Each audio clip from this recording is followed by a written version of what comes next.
Hello, welcome everyone. My name is Charles Lee, and I'm a bookseller at Malaprop's Bookstore. And I have the great pleasure today to be joined by Emoke B'Racz, the founder and owner of Malaprop's Bookstore and Downtown Books and News. Founded in 1982, so if you do the math, we're entering our 40th year. Welcome, Emoke. Thank you, Charles. Thank you. So we're here today to talk about Emoke's latest project, Hungarian Refugee. I was thinking that really we should do these launch events a couple months after books come out, because this means that our audience has probably had the chance to read it already. But if you haven't, then this will hopefully be your opportunity to find out about it, and maybe buy it, and then check it out. So, why don't you tell us a bit about the project? How did it come to be? But before we go there, I want to say that there were a good many people who helped me along the process. And my elementary school friend in Hungary says, I had several readers and typists, editors, and I want to say their names. So Gail Anders, Janice Payne, thank you. Melinda Gill in California, Kim Pittman of Firefly Inks, Marjorie Agassi, Sylvia Blackie, and last but not least, Tamás Kaptevil. These were very important people in the process. But how this came about was really before my mother died. She said that this book, this black book, is for me to read and study and do whatever I want to do with it, because this is an important piece of our father's past and life. So after I retired, I had the time to just sit down and see what this black book is. And that became the Hungarian Refugee. So the Black Book was the inciting incident, but the actual content of the book is this interview that was collected during a project at Columbia University. Yes. Can you tell us about that project and how you learned about it? Columbia University Refugee Project Hungary is what it was called. And they were interested to learn how communism worked and took over, and what he knew about what that system was. And lo and behold, he knew a lot. I mean, this interview was taking place in 1957 in New York. And it is amazing to me, and it amazed them too, how much information he had on the systems and coming out of even before World War II, through World War II, parliament, politics, communism, torture, and all that, which is the document that is right here. And initially, I had a big book, which is complete question and answer respect. It was a multiple answer your question, whichever you want. So where he chose not to answer, I deleted, and this is the second book, which unpublished and is more readily available. This is not, that's just basically I've retyped because the Black Book was falling apart. So this is the Black Book. This is the Black Book, but now it's not black. And one of the interesting things, you don't have to ask questions, I'm gonna just tell you everything. I sent a copy of this to my elementary school friend, Sergio Katalin, and she was working at the National Library, where she shared that book with the head of the letters and document department. And they immediately, and this is the Széchenyi National Nemzeti Könyvtár in Budapest, and they sent somebody over to pick up all these documents and everything else. And now it is available for research in English at the National Library, which I'm glad I did, and I got it done. So hopefully somebody will look into it and learn from it, because it is a really insightful description not about his life, but what he saw as what was going on, which is very interesting, politically speaking. So that was an element that I found particularly interesting about the format of the book, is that it doesn't strive to be a biography or any kind of history. It really is just the primary document left to talk on its own. Yeah. And you mentioned in your introduction that it was your friend, I'm going to get his name wrong, Tamás Kapdiló, who encouraged you to leave it in that format. What was that discussion? How did it? Well, Istvan B'Racz, who's a local poet, but we're all global poets anyway nowadays, but he is the one who made the connections for me with Kapdiló Tamás, who lives in Ireland and is a poet and a historian. And his specialty and concentration is the history of 1956 and even the B'Racz that happens to be the labor camp that some young people were sentenced to. They weren't sentenced, they were just shipped off. There was nothing there. So for our viewers who are maybe unfamiliar, could you tell us why 1956 was such a significant year? In history? In Hungary. In Hungary, well, things after 56, every year is important in Hungary. I just mean the revolution. Actually, the revolution started because the Soviet Union was approaching Eastern Europe countries, the satellite countries. And there were really a bad incident in Poland. And university students in Hungary started the protests, and then it just got out of control and they went for it. And they decided to be against the Soviet Union coming in. And my father was against the Germans taking over. He was really for an independent country, which excludes Germany and the Soviet Union. Speak loud. Oh, turn on the mic. Oh. Hello. Do I need to repeat everything? No, just okay. So that's really the story there. Mm-hmm. And it was really the students who started the fight and standing up against the government and the forces, oppressing forces that were approaching the country. Even though there was an attempt to stop the Russians on the border, it didn't happen. It didn't happen. And then one day, just the order was given, and they just ran down the country like the Nazis did before. I mean, that does seem to be a theme in Hungarian history, is the struggle for independence, for nationhood, a nation state of the nation. Yeah. Well, the country was formed and became a country in 1000 and I think we have had like 3 months of freedom in that 1000 years in 1848. And before that was the Ottoman Empire, the Habsburgs, of the Anschluss. History was a little bit, and Hungary geographically is located in it's like a border to protect Western Europe from invading hordes. So that's why it's kind of a difficult place to call home. Right. And the Hungarian people are also sort of apart. They're, they don't speak a language that's like their neighbors' languages. Absolutely. It's not really even, no one really knows where it comes from exactly. I keep saying that we're really actually from Mars. Right. And then I guess, you're right. I think 2004 was probably good. And then the rest has been pretty hard. Yeah.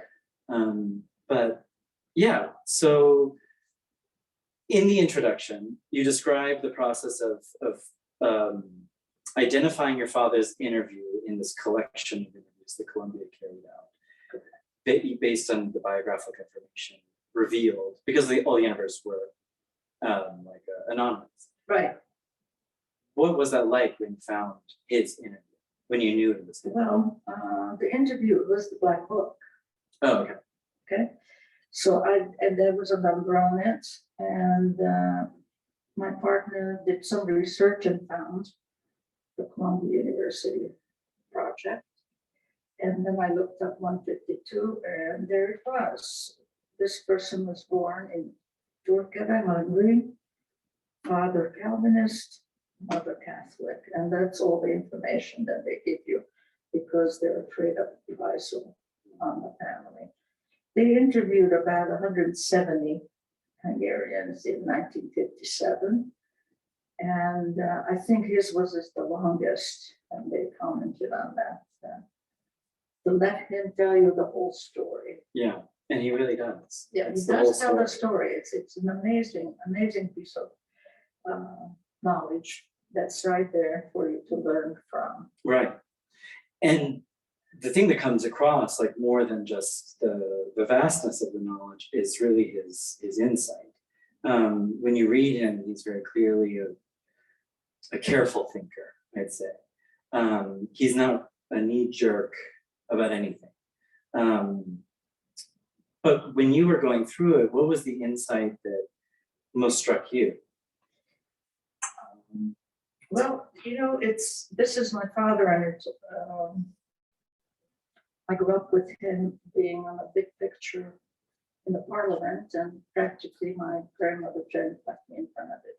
So the emotional impact of finding this piece of history, which is my father's life in a way, is it wasn't easy at first. I kept going back. Is this what happened? How does he know all this? It's an overwhelming feeling to realize that your father knows best, kind of a feeling, in a good way. Mm. And I'm still studying the text because I have to read it more than 3 or 4 times to really observe certain things. Finding out how he was tortured is a little difficult to read, but it has to be done. I mean, even though these times in Hungary and in the United States, democracy is losing ground. And that's what he's describing, how we lost to the overwhelming oppressive system. Right. And the other thing that's important is education. My family, that was everything. You just have to. And critical thinking as part of it, which we're not teaching anymore. Right. So it's Yeah, and the critical thinking is very clear in this. There's, I think that one of my favorite parts, I don't remember exactly where it was in the book, but he goes into this reflection several times about the nature of communism, the nature of capitalism. And the thing that's very striking about it is that it's so nuanced, and he's not, he's very well read on the issue. It's very clear, for instance, that he's read Marx. He's not coming to this blind or based on assumptions or what you might think, which so exemplifies a lot of political discourse today, is that people talk without knowing. And that's the opposite of what's going on in this book that was so refreshing to me, was that he I was also amazed at his extensive talk about philosophy. Right. I didn't know that part of my father. So I'm learning a whole lot about who he was and who I became. Right. Which is kind of integrated. Right. So speaking of, what was so obviously the torture and the imprisonment, those are difficult sections, but the project as a whole, how did that change something did it change anything you saw in yourself? No, I always thought I was too much like him. Mm. very direct, no nonsense. Stupidity is unforgivable, deplorable, so to speak. So it hasn't changed me personally, but emotionally it has. I mean, who is this man? Who was my father? And I get to know him from the pages in this book. I've only spent 1 year of my younger childhood with him, and most memorable and pleasant memory is that he's reading us poetry at night, my sister and I at the time. And that sticks with me all the time. That was such an important thing in my childhood. Yeah. Did the book change anything that you knew about the revolution, or about Hungary, or about the context of leaving Hungary? Well, everything changed because we knew nothing about the revolution. It was not talked about. Nobody knew about it. I mean, my generation didn't know there was a labor camp, Bracz or Kistarcha, or any of it. The history books were, half millimeter thick, and it was full of dates, ancient history. None of the political systems, none of the politics, especially before 1956, or even after, a little bit after, or before. That was not part of our history lessons at all. So a lot of us didn't know a whole lot of what was going on or what went on, except those people who were participating. And I suspect that all 198,000 of them left the country shortly after the revolution was defeated. Do you think that that's changing? Has that changed in Hungary? Like, is the generation after talking about it? No, it hasn't. The next generation is really just like here, pretty much. Gaming and music. There are some serious people that, I don't hear about poets, young poets. I don't hear about students doing extraordinary things. But maybe I'm misinformed. I'm not sure. So, speaking of Hungary today, you evoked what is good, Orban, repression. And I think specifically in the context where we are, considering Hungary today, the way that bookstores, universities, the LGBT community are sort of Orban's main enemy. What are your thoughts? What do you think that this book? Well, I think he's wrong. That's what I think. I've been studying and learning things, two different things. And my grandmother never passed 4th grade. She was the smartest person I have ever known. What do I think of today? I think there are students who are serious about their studies, leave the country, go to the Netherlands or Paris or London. So I'm not sure how that whole system is working really. The education system back then, in 91, it was really the factory method, where you teach kids to be applicable in the systems of producing, either for the communism or for capitalism. No questions asked.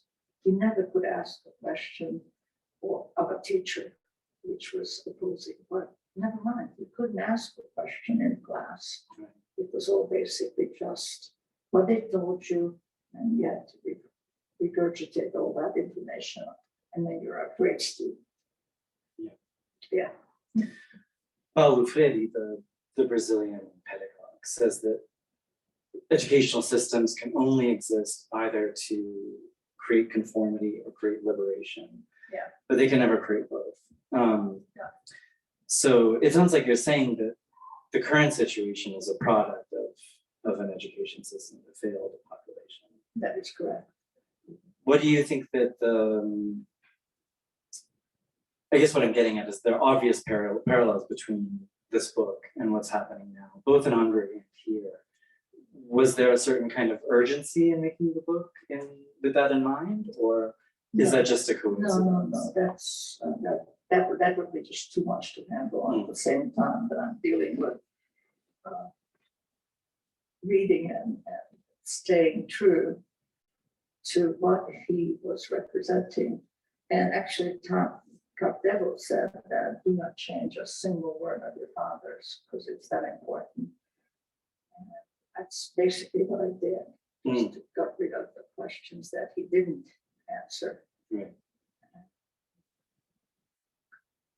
I don't know what else I can say to you. But I do want to show you a book. Yeah. That I found in the bookstore. And it's by Peter Sis. It's a children's book. And he grew up in the Czech, in Prague, basically. And this is a book about what it was like for me also and for him to grow up under communism. And it's almost like the Cliff Notes to communism. If you know what Cliff Notes are. Yeah. You do? Sort of, quick guide. Yeah. Basically, but it is brought down where it's very digestible, and it should be in classrooms and should be reviewed, and book clubs should look at it. It's really that important. Yeah. So speaking of, when you were creating this project, did you have a particular readership in mind? Did you want, Americans in particular to read it, or do you hope for there to be a Hungarian edition someday? Well, I tried to find the Hungarian version of this, and I was informed that everything was now at Donald and Vera Blanken's archives in Budapest. So I went there, but I had no introductory letters, so they couldn't really deal with me. If there is a Hungarian document, that's very good. And let's say that's the next project, is to go and get someone to dig it up and see what we can do. Right. I think that everybody can learn something from the book. How surviving and how staying true to what you believe in is very important. Yeah. And he is a prime example of that. Right. Remembering who you are. Yeah, remembering who you are and what you're meant to bring to the world and why you're here. Yeah. That's beautiful. Have you considered, beyond the project of identifying the Hungarian edition, have you thought about writing a biography, or what was the decision in not writing a biography of your father and doing this?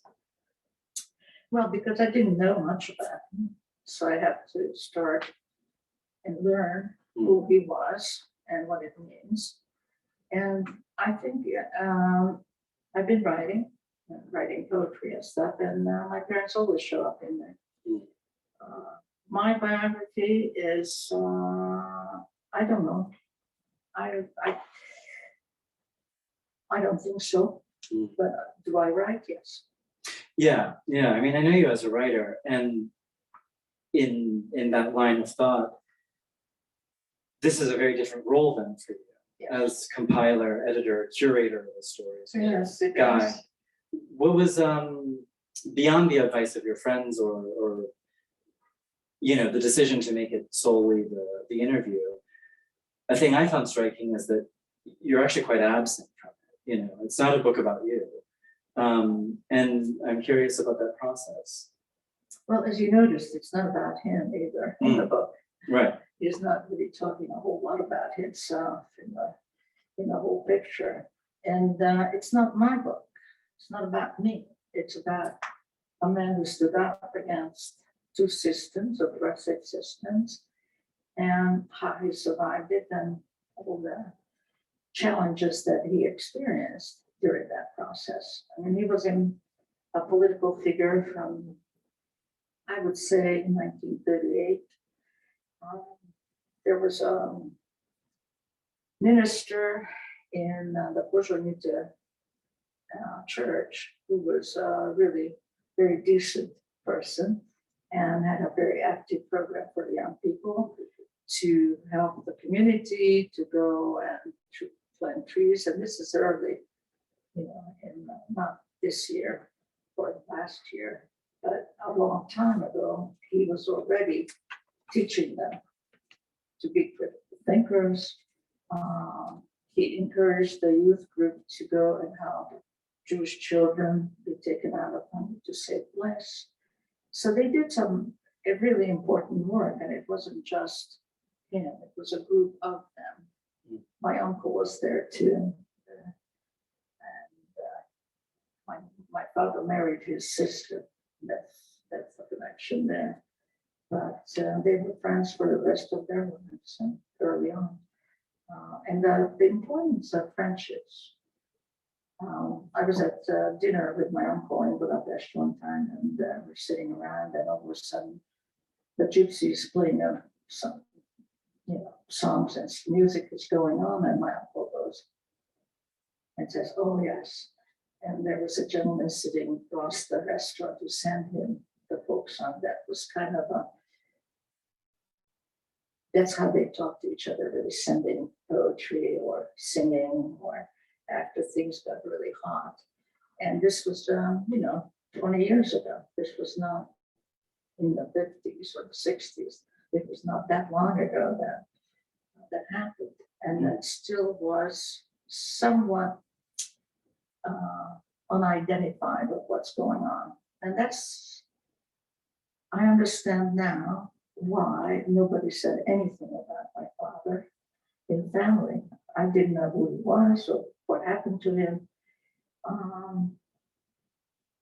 until one day I was standing on the street talking to my friend Katalin, and this guy walked up to me and said, "Are you the senator's daughter?" And I went, "Then I know, no, I don't think so." So I went home and told my mother, what happened, and she says, "Well, you are." And that was the end of the conversation. So I was left like, what? The other thing that I understand about myself, the important part here for me was now I know why I'm afraid of. I'm afraid, but I have no idea of what. And it's such a deep, seated, total, unnamed threat that we grew up as a generation under. I'm still struggling with that. But now I know what it is, and now I know why nobody said nothing about what he did, because people were disappearing left and right. Right. Yeah, it's like Masha Gessen has this theory of the Homo Sovieticus, the Soviet man, and that the success of the Soviet Union's power to dominate its people, in the end, it didn't need to be physical force or even the disappearances, but it's the way that it changes how your brain works. The actual neurology changes. Yeah. And it sounds like that's what you're kind of describing, is that it's not paranoia or really fear, but it's a change in mindset. So it was fear for me. Fear, but like you said, the sort of unidentifiable fear. Unidentified, It's not because you actually thought that someone was coming. Yeah. See, when I get anxious, that is, I said, what am I afraid of? What's this? Right. What's this? There's no reason to be. Mm. And it's almost like somehow the genetics of it is so deep rooted, and we didn't know when it happened or how they did it. Right. And then there are those theories about, inherited trauma and stuff that, when you're raised by people who are traumatized, then, Well, imitate their behaviors and imitate their my anxieties. only trauma, sorry, Sure.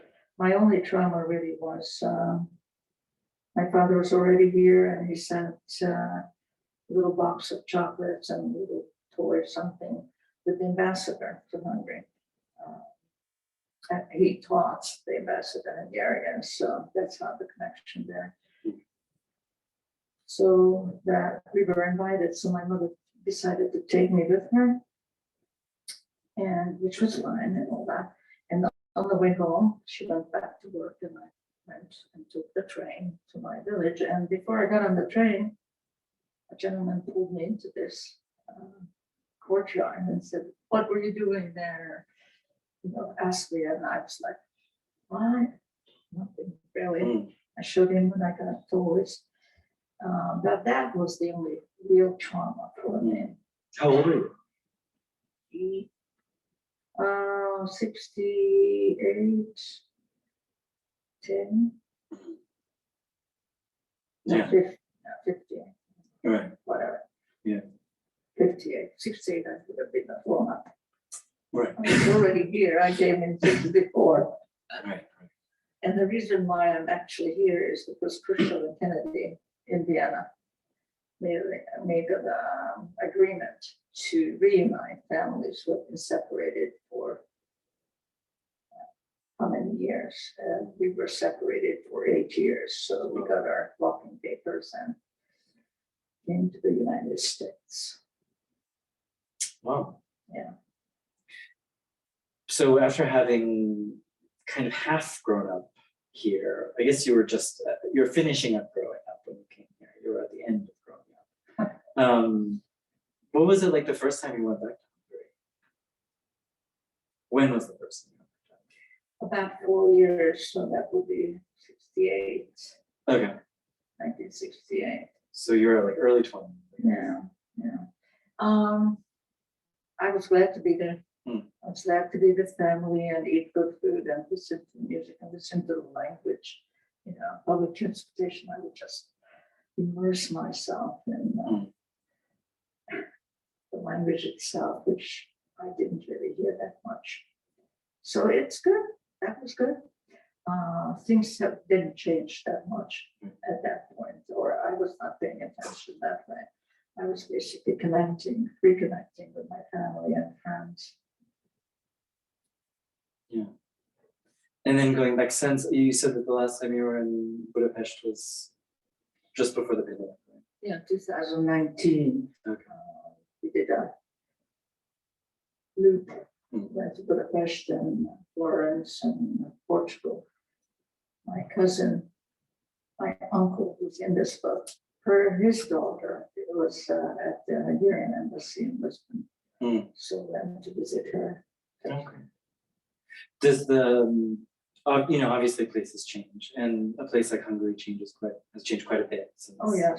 Since Yes. you left in 1964. There's still, remains of holes in the wall and stuff, but Right. people, I think, are pretty much better dressed and look more directed. I don't know, something about it. Interesting. So speaking of the language, how would you describe your relationship with the language today? How do I? Well, I write in English and I write in Hungarian. And I speak to my sister and brother in Hungarian and my second grade friends through Zoom and whatever in Hungarian. So it's good. Is your writing different in Hungarian? My writing, I only write really poetry. But the poems that you write in English versus the poems you write in Hungarian, are they a little different, or do you think that it's the same? Well, they're quite different, I would say. As far as I can tell you, it's quite different. If I knew Hungarian, I would offer my opinion. Yeah. I'll abstain from You that. should learn. I would love to, yeah. I think Robert Briggs said that every literary person should learn Hungarian. Yeah. He's right. Yeah, I mean, it's kind of like speaking in math and speaking in poetry at the same time. Right. And the math and poetry is most important. Right. And math and poetry is largely what this book is about. That is correct. It's economics and philosophy, poetry and math. Yeah. Well, now that you mentioned economics, one time I was asking my father why he became a professor of economics. Because one time he said, I could have gone anywhere and I could have been anyone, go to a surgeon or physicist or whatever. But he decided to study early on economics. And I said, why? He says, because it's like nature. It controls everything. Politics is not in charge, it's economics. That's lovely. I like that a lot. I think I'm going to steal that actually. That's a You great. can't steal it. It's yours. Right. But that is a beautiful, and it makes a lot of sense. Yeah, that it's like The systems. it's behavior of systems. Yeah. Absolutely. Right. Yeah. And then politics, I guess, is sort of like the byproduct. It's the coffee grounds of it all. It's, it's not the coffee itself. Unfortunately, politics has become a personal. I'm big and I'm so it's performance. Yeah, performance and ego. he was a statesman, Mm. and then there are politicians. Right. Yeah. That's There's a interesting. difference. There is. I'm wondering if this is a time when we should start switching over to, let me just double check the time. Questions? Yes, let's see if we have questions from the audience. Are there any? We do have some, yeah. Okay. First question is from Josiah. How much of what you found in the text was new for you? 98%. A lot of it. As I said they didn't teach us history or social history at all. So everything I was reading was pretty much new. Basically, I knew certain things, but not how they connected, how they pummeled and why. Next question is from Mary, who says that she didn't know the history of your personal relationship with your father. Could you comment a bit more on your family experience? Well, okay. Family's experience. How far do I go back? I was brought up basically by mother's parents. My sister was brought up with my father's parents. My mother was working all the time, and therefore the grandparents had to step in. We loved our grandparents and had an untroubled childhood, basically. We lived in a house that was given to my father for being imprisoned without reason. So we had a house and chickens and all that stuff. So it was almost like a little farm situation, growing vegetables and playing in the yard. And I had a great childhood. Father, mother. The reason why when I got grown up, I decided that I wanted to know my parents. And that's why I brought them to Asheville. And my father said that this is where God lives, in the mountains here. And this is where I want to pass on, and make that happen for him. We got a follow-up from Josiah, who was asking if there was anything specifically new that you learned about your dad. And so I don't know if he's really meaning that more, personally, maybe that you discovered, or just in general, since you said that 98% of what you found was new, but maybe something more specifically about your father. Yeah, one of the most shocking things that I was reading were about how he was tortured, which was never mentioned. Whenever any of us asked him, tell us what happened, he would say, no, I'm not going to burden you with this information. So in 2 or 3 incidents, he describes how he was tortured, and I was like gasping for air.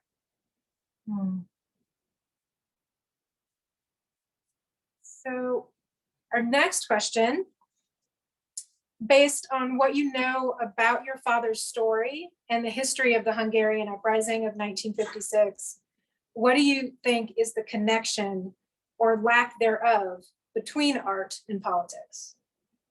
Between us, Between art and politics? well, arts is basic to everything. I think it was Maya Angelou who said poetry is the backbone of a nation. And I think Hungarians really love poetry. I think that's how they survive most everything, is reading and reciting poetry.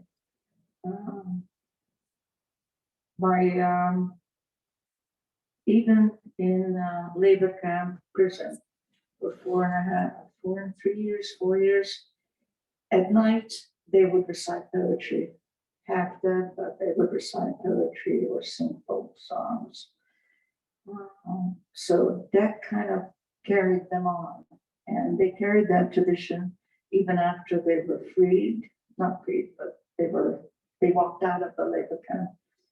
And 5 or 6 of those friends who were in that camp with him would come to see him at his house, and I would just be sitting there listening to them sing and recite poetry and talk about what my father did to attract the attention of the guards so they would beat up the poet who was half dead already. So, yeah. I think art is most important. As I said, it's part of critical thinking. You have to be creative, and you have to learn systems, and you have to ask questions. Yeah. I think that's in these narratives of authoritarianism, that's always the thing that's always been striking to me, is the kind of innate impulse to continue making art despite everything. But after hearing you say that, it sounds like maybe it's not a despite everything, it's sort of because of everything, that's the only way to survive. Right. I mean, I have heard a lot more, I have seen more art and heard a lot of poets during the oppression. Once there was more freedom, they were busy with other things. Yeah. I don't see the same kind of art. The bookstores are disappearing, and I think that was before or about to my amazement, because people were not reading like 30, 40 years before that. And in the book, my father says that if he had any money, he would spend it on books first. So, and he had a library. So. Well, the bookstores are disappearing here, and it's not because of, it's not because of some regime or censorship or whatever. It's right, yeah. It's because of, right, the big A. The whole culture. Right, but it's it's not because we're not allowed to have them, something that they're going away. I think there are too many things that we have to buy and we have to use and we have to throw away to make time, in a sense, and we're not teaching the young ones to be creative, to take time for walking with the parents or whatever. Right. They're all in the computer thing. Right. Well, then what I've seen, and I think that my coworkers would agree, is that what we've seen during the pandemic is people coming here largely seeking comfort of some kind.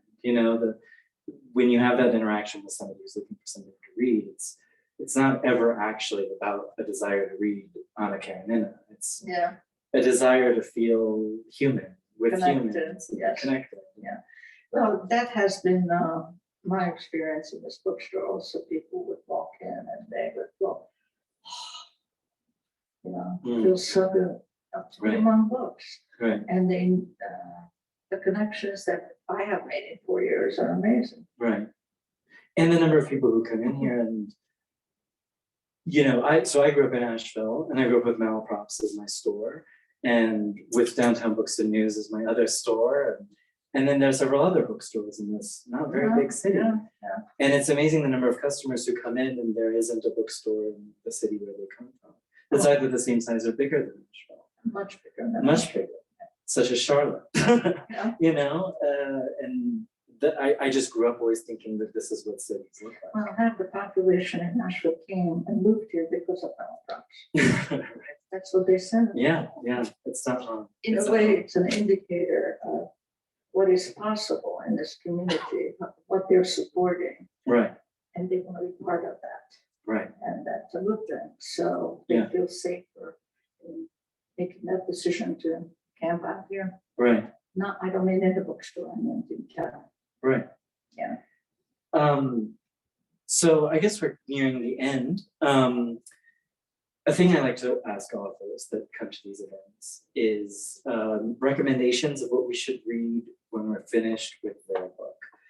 But you kind of beat me to the chase with this Peter Siss book, The Wall. So that's your first recommendation. Do you have another recommendation for us? I'm reading the Vespers in the Sand. Okay. It's a new book that's coming out that's really beautifully written. I'm not very much long gone, but what I have read, the language was really amazing. Okay. So I recommend that.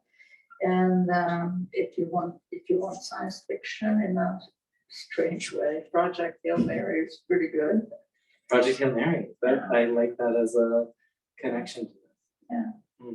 And mostly I've been working on a book, and I'm also re-editing my poetry in English.